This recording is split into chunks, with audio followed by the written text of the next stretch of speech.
As we're about to go live, being helpful, somebody from Chelsea has shoved Branislav on the end. As soon as he arrived, I think, oh, no. You know that means you're out of the final now? Yeah, I don't know. Yeah. Unfortunately, that means you don't play in the final. The whole thing was spectacular car crash television.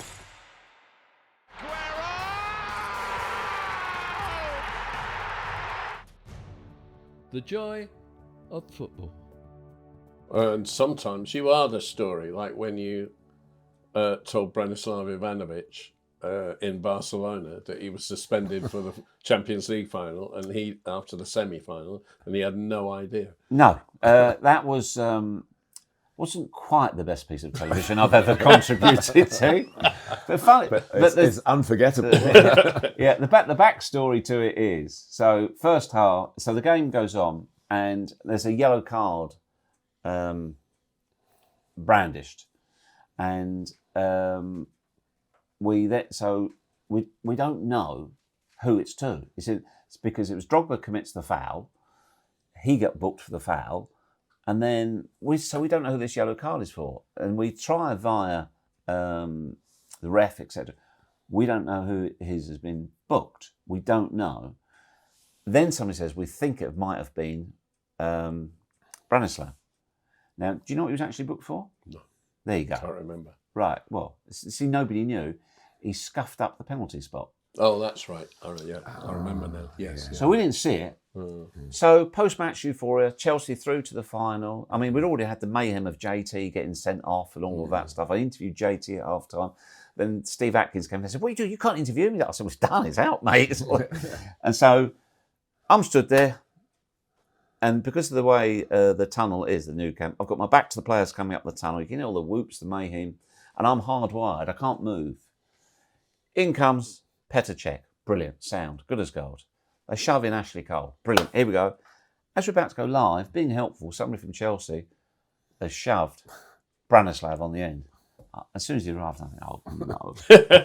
Because I don't know if he's been booked or not. So if I say to him, "Brilliant, you're in the final, looking forward to it," and he says, "You fool, I've been booked. I'm suspended. It's the worst night of my life."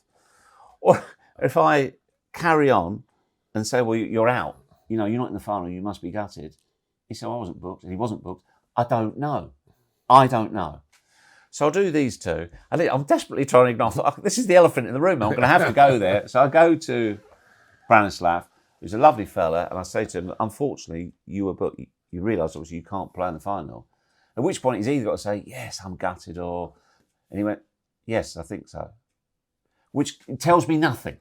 I said, "Well, you do realise if you're booked, you can't play in the final." And he sort of doesn't say very much. So, anyway, we carry on. And then normally, if you've transgressed, particularly at a club like that, where you've got big beasts, JT, Didier, Frank, if they thought, this happened elsewhere, if you'd been aggressive to a player in an interview, captains come, JT would come out and do, "Oh, Shreevesy, bang out of order, you're getting nothing for the final." But none of that happened. There was no problem there, no hint of it. We start walking back to the hotel, my phone starts lighting up with all these messages. And this is the early days of Twitter. When we sat down in the bar, I see a tweet from Lee Westwood, the golfer. It says, "Geoff Shreeves has just told me I've never won a major." so I'm thinking, maybe this has got a life of its own. So then, Branislav, he was a nice guy, an unassuming guy. I messaged him a week or so later. Messaged back, "No problem at all. Honestly, it's not a problem." But I got dogs abuse for years. I was like the man who shot Bambi's mother. I was the devil incarnate, the whole thing.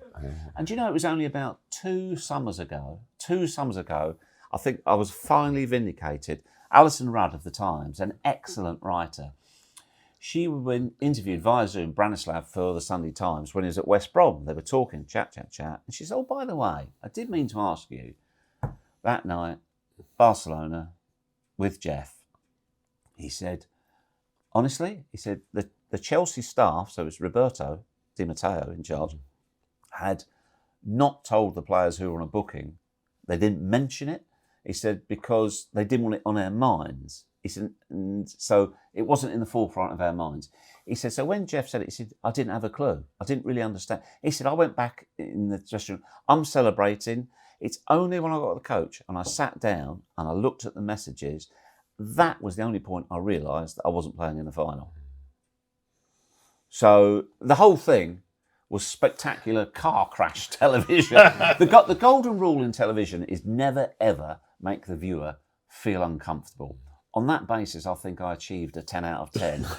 But what was wonderful about it, no problem at all with Branner. And then so he scored the winning goal in the Europa League The following Final. year. Following year. I messaged him and I said, brilliant, delighted for you. You'll always be a Chelsea hero and you'll be remembered for that goal and not that fucking interview. And he replied straight back, this is literally 20 minutes after the final, ha, ha, ha, ha, thanks. Yeah. So although an uncomfortable moment, all's well that ends well.